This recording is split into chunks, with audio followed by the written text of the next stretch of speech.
আজ প্রভাতে শিশুর শুনে খুলে দিল মন।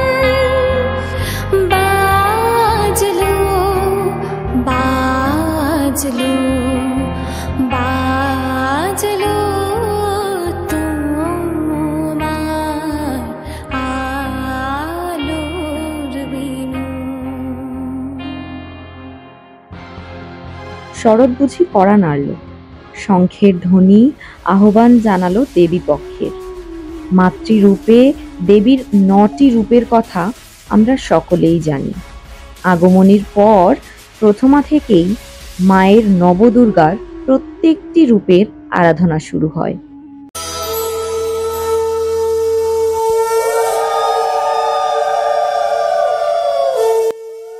শৈলপুত্রী। শৈলপুত্রী নবদুর্গার প্রথম রূপ এবং তিনি দেবী সতীর পুনর্জন্ম। তিনি হলেন অনুপ্রেরণার দেবী।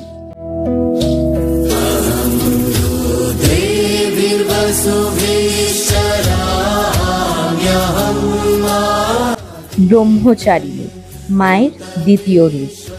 আক্ষরিক অর্থে মর্তে মায়ের এই রূপের আরাধনা হয় ব্রহ্মচারী রূপে।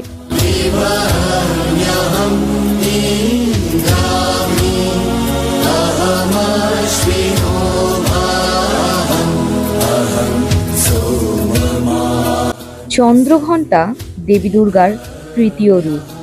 আক্ষরিক অর্থে চাঁদের আভা। তিনি ভক্তের দুঃখ কষ্ট দুর্দশা নাশ করেন।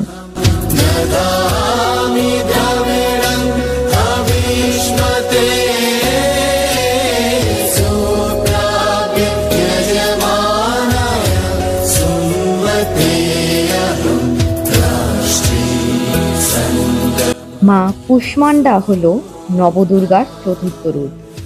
নবরাত্রি উৎসবের চতুর্থ দিনে তার পুজো করা হয়। মা কুষ্মান্ডাকে আলো শক্তির দেবী হিসেবে বিবেচনা করা হয়।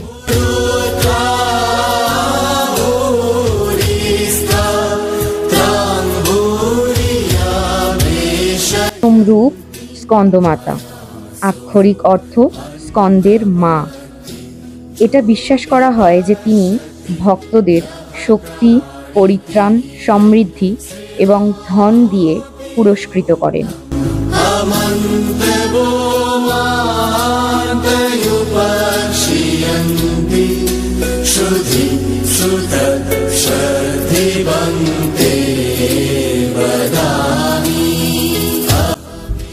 নবদুর্গার 9টি বিশিষ্ট রূপের মধ্যে ষষ্ঠতম মা কাত্যায়নীর রূপ। তিনি মহাশক্তির একটি ভয়ঙ্কর রূপ এবং ভদ্রকালী বা চণ্ডীর মতো যুদ্ধদেবী রূপে পূজিতা।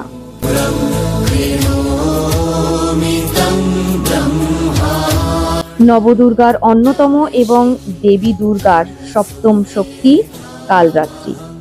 দেবীর সবচেয়ে উগ্রতম রূপ হিসেবে বিবেচনা করা হয় এই রূপটিকেই। তার চেহারা নিজেই ভয়ের উদ্রেক করে।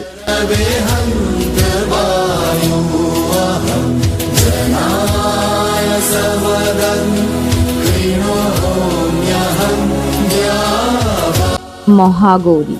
মহাগৌরী হল নবদুর্গার অষ্টমতম রূপ। কথিত আছে যে এই দেবীর আরাধনা করলে দেবী তাদের জীবন থেকে সব ধরনের ভয় ও দুঃখ দূর করেন।